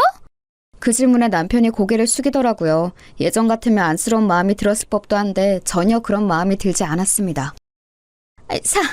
사업이 하다가 좀 망하고 그럴 수도 있는 거지. 사업 망했다고 남편을 버리는 부인이 어딨어? 어? 사업 망했다고 버리는 거 아니고요. 망한 건 1년 전인데 여태 제가 인형 만들어다 팔면서 생활비로 쓰고 대출 받은 거 갚고 그래왔거든요. 당장이라도 다시 취직할 것 같이 굴더니 1년째 취직은커녕 노력도 안 하고 하루 종일 집에 처박혀서 게임이나 하고 술이나 처마시러 다니고 그것도 이제는 못 봐주겠고요. 어머님이 돈돈거리면서 저 구박하는 것도 아니 솔직히 구박도 아니고 이 정도 폭언이면 폭력이라고 생각하거든요. 그것도 저는 더 이상 못 받아주겠어요. 이게 버릇없이. 그 버릇없는 며느리 이제 어머님 며느리 안 하겠다고요. 재산 분할도 안 하고 위자료도 달라고 안 할 테니까 그냥 이혼만 할게요. 양육권도 저 주시고요. 어차피 어머님이 키울 생각도 없으실 테니까 만약 안 들어주시면 소송하고요. 자기야. 제가 진심으로 하는 말인 걸 알았는지 남편이 무릎을 꿇더라고요. 무릎도 한두 번이야 내가 속지. 이제 당신 말 안 믿어. 그냥 혼자 그렇게 좋아하는 게임 실컷 하고 술도 마시고 싶은 만큼 마셔. 자기야. 벙쪄있는 시어머니에게 마지막으로 말했습니다. 거지 같은 저 같은 년 말고 돈 많은 부자 며느리 다시 얻으세요. 과연 빚보는 이 남자 그런 여자가 데려갈지 의문이지만. 빚은 제가 열심히 갚는다고 갚았는데 아직 반 이상 남았거든요. 그것도 알아서 하시고. 얘가 못하는 말이 없어? 기가 좀 죽어서도 끝까지 사과 한마디 없더라고요. 만약에 여기서 한마디만 더 하시면 제가 갚은 빚도 재산분할 청구 소송해서 달라고 할 테니까 다들 입 다무세요. 그리고는 벙쪄있는 세 사람을 두고 나왔습니다. 집으로 오자마자 짐을 싸서 친정으로 갔어요. 그 사이에 온 남편이 바짓가랑이를 붙잡았지만 이미 있는 정 없는 정 다 떨어져서 다시 생각할 마음이 들지도 않았습니다. 집으로 와서 그간 있었던 일을 말했어요. 저희 부모님 두 분 다 이혼하라고 노발대발 하시더라고요. 남편은 바로 전화와 문자를 엄청 보내댔습니다. 하지만 정말 있는 정 없는 정이 다 떨어져서 정말 꼴보기도 싫었어요. 그리고 시어머니는 한동안 연락이 없더군요. 그리고 며칠 뒤 전화가 왔습니다. 남편 전화는 다 무시하긴 했지만 시어머니는 어른이기도 했고 또 무엇보다 무슨 이야기를 할지가 너무 궁금해서 받았어요. 여보세요? 아무리 그래도 그러고 나가면 어떡하니?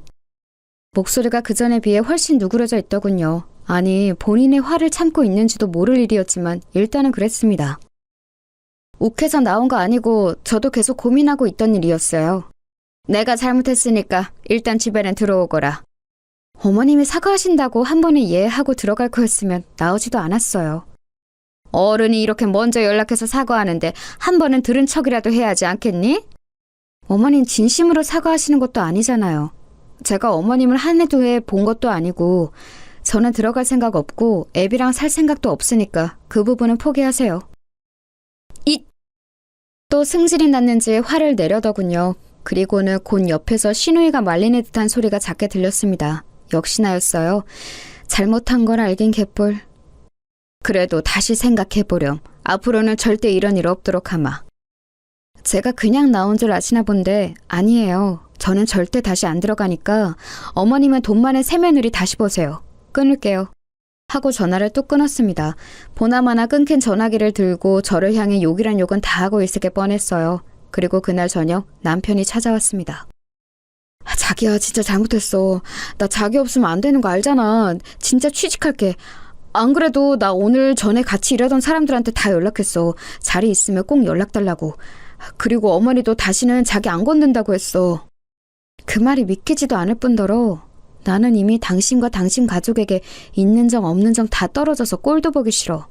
얼굴 보고 있다는 것 자체가 고통이라고. 내 마음은 변할 일 없으니까 당신도 그만하고 이제 돌아가. 진짜 잘할게. 믿어줘. 내가 한두 번 속니? 그리고 이제 진짜 정말 잘한데도 내가 싫다고. 내 말 못 알아들어? 자기야. 진짜 소송에서 없는 재산도 뜯어내기 전에 그만 가라. 어? 그렇게까지 했는데도 남편은 계속 징징거리더군요. 정말 꼴도 보기 싫어서 경찰에 신고라도 해야 하나 하던 차에 아빠가 나왔어요. 험악한 인상을 하시고선 말이죠. 자네 안 돌아가나? 장인어른 그게 아니고. 내 딸이 그만큼 고생했으면 됐지. 이미 그만큼 한 것만으로도 피가 거꾸로 솟는구만. 다시 그 집안으로 들어가라고? 그 꼴은 내가 절대 못 보니까 돌아가! 진짜 죄송해요. 근데 저는 마누라 없으면 못 살아요. 그럼 죽어! 안 가면 당장 경찰 부를 테니까 그런 줄 알아! 그리고는 저를 데리고 집 안으로 들어오셨어요. 절대 넘어가면 안 된다. 절대 안 넘어가요. 남편은 문 앞에서 한동안 서성이는 것 같더니 집으로 다시 돌아갔더라고요. 정말 끝까지 찌질하게 나오는구나 했습니다. 시어머니가 저한테 그렇게 했어도 저 인간만 정신 똑바로 차리고 살았으면 저도 이렇게까지 하진 않았던 거예요. 하지만 저 인간도 제가 이혼을 결심하게 된 이유 중 큰 부분이었습니다. 남편이 돌아가고 다시 시어머니와 시누이에게 번갈아가며 전화가 왔어요. 분명 가서 빌었는데도 소용없었다는 말을 전달받은 후겠죠. 뭐 남자가 그렇게까지 했는데 안 받아준다고 화를 내는 전화든 아니면 잘못했다고 비는 전화든 어느 쪽도 받고 싶지 않았습니다. 이제 궁금하지도 않았고 말이죠. 그렇게 연락을 피하고 있었는데 시누이에게 문자가 와 있었더라고요. 언니, 정말 우리 가족이 언니한테 너무너무 잘못했어요. 언니가 그렇게 고생하는 줄도 모르고, 아니 몰랐어도 그러면 안 되는 거였지만 정말 미안해요. 우리 오빠 저 인간은 언니 아니면 누가 거두겠어요. 엄마는 이제 언니한테 연락하지도 언니 집 방향은 쳐다보지도 않게 할 테니까. 또 엄마도 그러겠다고 했고요. 제발 한 번만 용서하고 집으로 돌아와요. 애도 아빠 없이 크는 것보다 아빠가 있는 게 낫잖아요. 그리고 오빠 취직 자리도 금방 생길 것 같아요. 진짜 한 번만 다시 생각해줘요. 구구절절 개소리더군요. 시어머니는 그럴 수 있는 사람이 아니었습니다. 물론 제가 돌아가면 초반에는 좀 그럴 수도 있겠죠. 하지만 결국 본성이 나올 거예요. 그리고 제가 실수를 하거나 잘못을 할 때만을 눈에 불을 켜고 기다리겠죠. 그런 일이 생기자마자 득달같이 몰상식한 말들을 해가며 저를 무시할 거고요. 저는 두 번 다시 그런 일을 당하고 싶지 않았습니다. 그리고 남편이 취직한다고 해서 달라질 것도 없었어요. 이미 그 사람에 대한 신뢰도 다 깨졌기 때문입니다. 다시 사업병에 도지지 말란 법도 없고요. 그래서 시누이의 문자도 그냥 무시했어요. 그리고는 이혼 서류를 남편에게 보냈습니다. 그리고 전화했어요. 도장 안 찍으면 일주일 내로 소송장 접수하러 갈 테니까 도장 찍어서 보내. 제가 한 발도 물러나지 않자 그제야 제 말이 모두 진심이고 절대 그냥 넘어갈 생각이 없다는 걸 알았나 보더라고요. 시어머니가 저희 집으로 찾아왔습니다. 물론 예상 못한 바는 아니었어요. 애비한테 말 다 들었다. 그동안 네가 정말 고생이 많았더구나. 말을 해주지 그랬니? 아직도 제 탓이세요? 그걸 말하면 저한테 잘해주고 말 안 하면 거지 같은 년 소리 들어도 되고요? 그건 내가 그때 너무 흥분해서. 미안하다.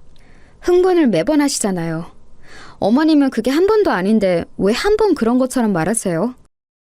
너희 하는 일에 이제 하나도 간섭 안 하고 아예 안 보고 산다고 해도 괜찮다.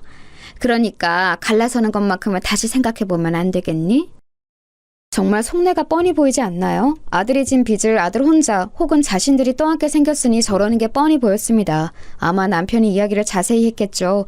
이제 더 이상 숨길 수도 없는 노릇이었고 말입니다. 그 나이에 빚 있는 백수 아들을 떠안아야 할 생각을 하면 아마 시어머니 성격에 잠도 제대로 못 잘 게 뻔했습니다. 그리고 취직 자리를 알아보고 있다고는 하나 요즘 같은 경기에 좋은 자리가 남편에게 올 리도 없고 말이죠. 그렇게 잘난 아들인데 이럴 때는 또 주제 파악이 확실하게 되나 보더라고요. 왜요? 저같이 가진 거 없고 모자라고 거지 같은 며느리 내보내고 어머님이 원하시는 학벌도 좋고 돈도 많은 며느리 들이세요.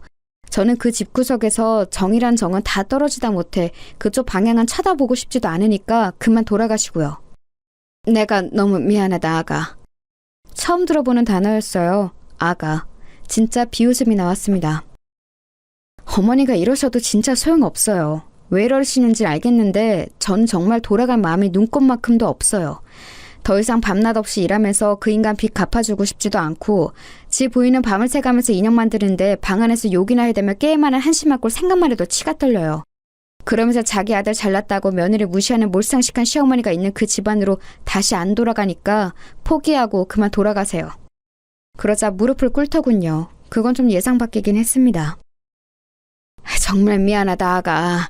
진짜 다시는 그런 일 없도록 하마. 네가 우리 집 복인 것도 모르고 애비는 내가 혼쭐을 냈다.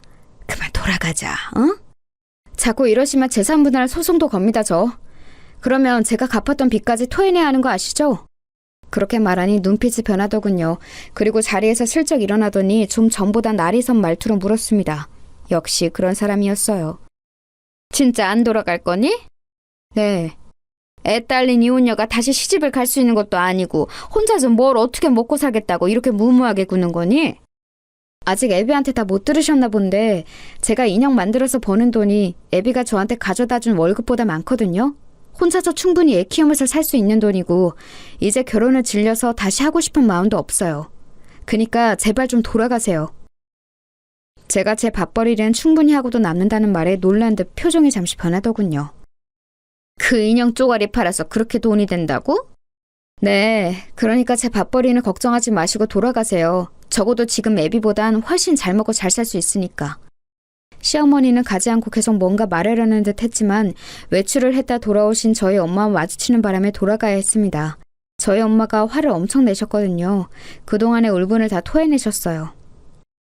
내 딸이 그런 소리를 들어가며 그 집구석에 있었을 생각만 하면 제가 자다가도 벌떡 깨니까 험한 꼴 보기 전에 돌아가세요. 그렇게 돌아간 시어머니는 아마 제 인형을 좀 찾아본 모양입니다. 그리고는 생각보다 인기가 많다는 사실에 놀라던 것 같더라고요. 그날 이후로 정말 매일매일 전화와 문자가 왔습니다. 아가야, 내가 정말 미안했다. 다시 한번 생각해봐. 너 아니면 저런 모자란 애비 누가 걷어주겠니? 내가 정말 잘하마. 여보, 진짜 이혼할 건 아니지? 돌아올 거지?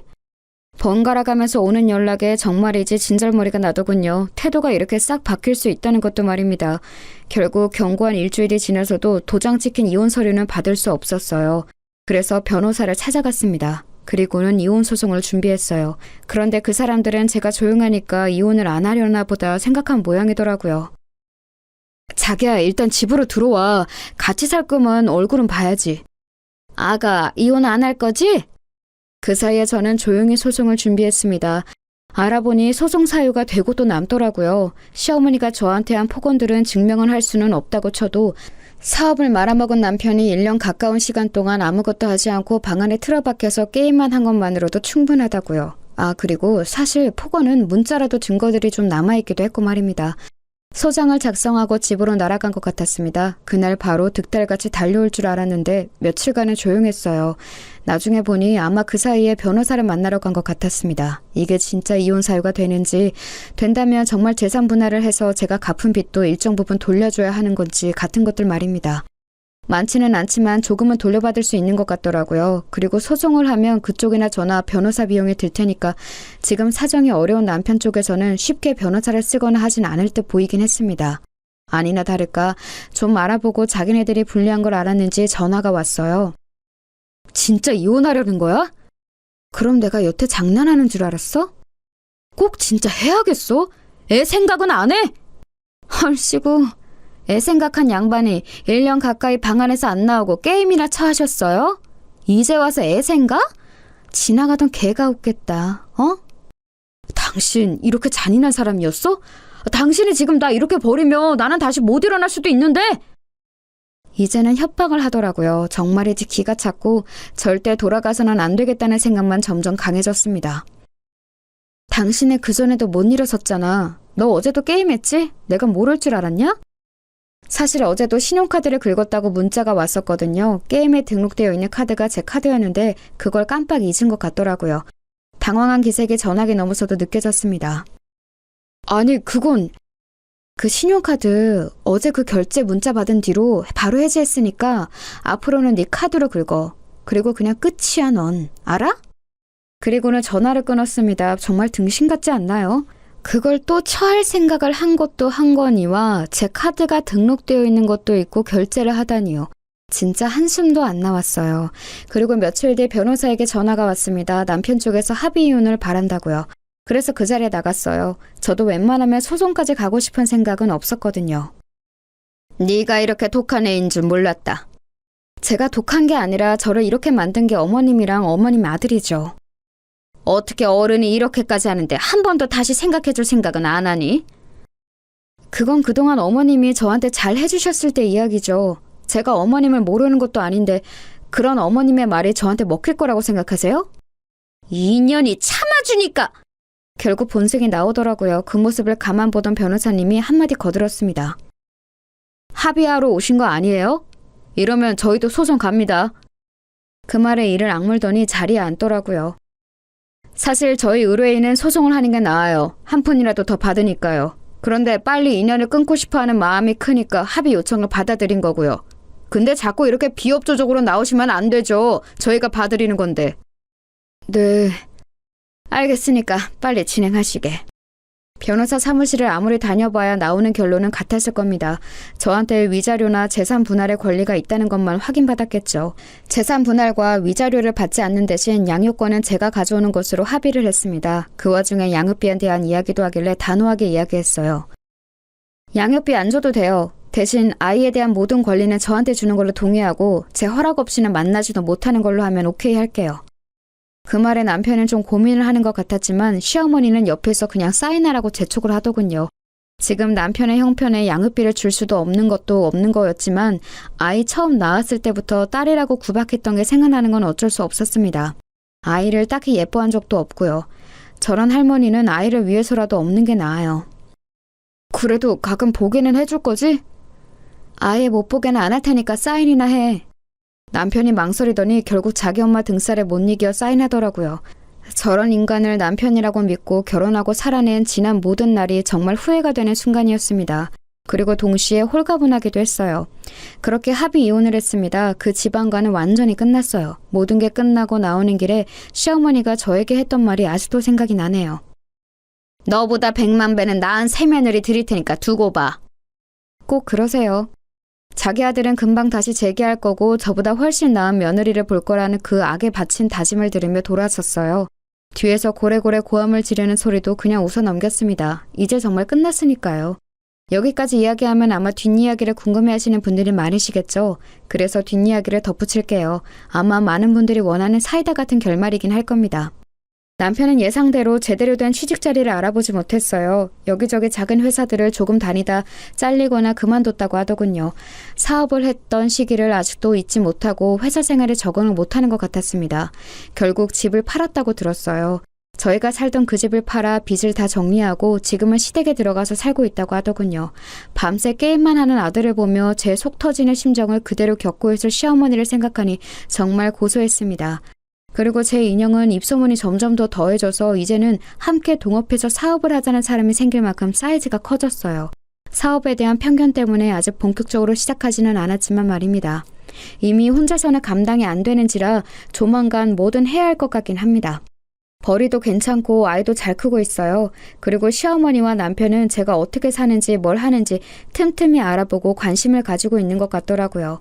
아마 재결합을 하고 싶어 하는 거겠죠. 시어머니는 골칫덩이 아들 다시 치워야 하니까 그런 거겠고요. 한 번은 신우이가 찾아와서 재결합 생각 없냐고 슬쩍 떠보길래 만나는 사람이 있다는 거짓말을 했습니다. 그날 저녁에 바로 남편에게 전화가 왔었어요. 당신 진짜 만나는 사람 있어? 그게 너랑 무슨 상관이야? 내가 만나는 사람이 있건 말건? 결혼 다시 할 생각 없다고 그랬잖아. 그때는 없었지. 지금은 좋은 사람이 있으면 할 건데? 진짜 결혼까지 생각하는 사람이 있다는 말이야? 아니 글쎄 그러던 말던 네가 무슨 상관이냐고. 그러고는 정말 화가 나서 전화를 확 끊어버렸어요. 아니 지가 뭐라고. 혹시나 저랑 재결합을 기대했던 건가 싶어서 더 기분이 나빴습니다. 하지만 거기서 끝나지 않았어요. 이번에는 시어머니가 저를 찾아왔거든요. 만나는 사람이 있다는 게 진짜니? 아니 그러거나 말거나 대체 무슨 상관이시라고 돌아가면서 이 난리를 치시는 거예요? 결혼 생각 없다고 해서 우리가 양육권을 포기한 게 아니니? 거짓말하지 마세요. 양육비 내기 싫어서 포기하신 거잖아요. 그리고 혹시나 애 가지고 협박할 생각하지 마세요. 이미 다 알아봤어요. 제가 재혼한다고 해서 양육권을 다시 돌려줘야 할 의무도 없고 만약에 그러면 그동안의 양육비도 청구할 수 있다고 하니까. 그 말에 시어머니가 움찔하더군요. 이미 거기까지 다 알아본 거니? 너도 참 독하다. 어머니만 하겠어요. 다시 찾아오지 마세요. 그리고 혹시나 재결합 이런 건 꿈도 꾸지 마시고요. 어머님이 그 호언장담한 저보다 몇 배 나은 며느리 보시게 되면 꼭 연락 주세요. 직접 가지는 못해도 축의금은 낼 테니까. 아니 저게... 뒷말은 듣지도 않고 돌아섰습니다. 무슨 소리를 하는 건지는 몰라도 고래고래 소리치는 게 들려오더라고요. 정말 징그러울 만큼 한결같으신 분이죠? 그러고선 그 사람들에게 아직까진 더 이상 연락은 없어요. 돈 문제만 걸고 넘어지면 조용해지는 시어머니 덕이라고 해야 하나요? 아마 매일 방에서 안 나오고 게임만 하는 백수 아들을 보며 매일매일 속 터져하는 중일 겁니다. 그게 그분이 받으시는 벌이라고 생각해요. 그리고 자신의 잘못을 어떤 식으로든 후회하겠죠. 과거에 제가 있었던 시절을 그리워하면서 말입니다. 저는 결코 그 염원을 들어줄 생각이 없지만 말이에요. 저는 더 성공할 거예요. 이미 그렇게 되어가고 있고요. 그리고 지금은 만나는 사람이 없지만 언젠가 좋은 사람이 있다면 연애도 결혼도 할 수도 있겠죠. 물론 아직까지는 결혼의 결자만 들어도 치가 떨리지만 세상에는 전 남편이나 전 시어머니 같은 사람만 있는 건 아니잖아요. 아이는 잘 크고 있답니다. 원래 남편도 아이에게 그닥 살갑거나 잘 봐주던 사람이 아니라서 아빠를 찾지도 않아요. 오히려 자신을 너무너무 예뻐하는 외할머니와 외할아버지를 너무 좋아하고 따라서 제가 다 섭섭할 지경이라니까요. 요즘은 제가 밤낮 없이 바쁜 바람에 아이의 양육을 거의 제 부모님이 하고 계셔서 그게 너무 죄송할 따름이에요. 물론 두 분은 너무 좋다고 하시지만 그래도 아이 보는 게 보통 일은 아니니까요. 그래서 이번 여름에는 다 같이 해외로 휴가를 나가기로 했어요. 가족끼리 다 같이 가는 해외여행은 처음인지라 벌써 두근거리네요. 저는 지금 너무 행복합니다. 그 전에 혼자 아이를 키우는 게 겁나서 아이가 아빠 없이 자라는 게 무서워서 망설였던 지난 날들이 후회될 정도로 말입니다. 그런 사람들과는 헤어지는 게 맞았어요. 그런 집안에서는 아이도 행복하지 않았을 테니까 말입니다. 길다며 긴 제 이야기 들어주셔서 감사합니다. 참고 사는 것만이 능사는 아니라는 것 여러분도 늘 생각하시고 하실 말은 하시면서 그렇게 사셨으면 좋겠어요. 가만히 있으면 정말 호구 취급하는 사람이 너무 많더라고요. 아, 밥 먹을 시간이네요. 그럼 저는 여기서 제 이야기를 마칠게요. 즐거운 하루 보내세요.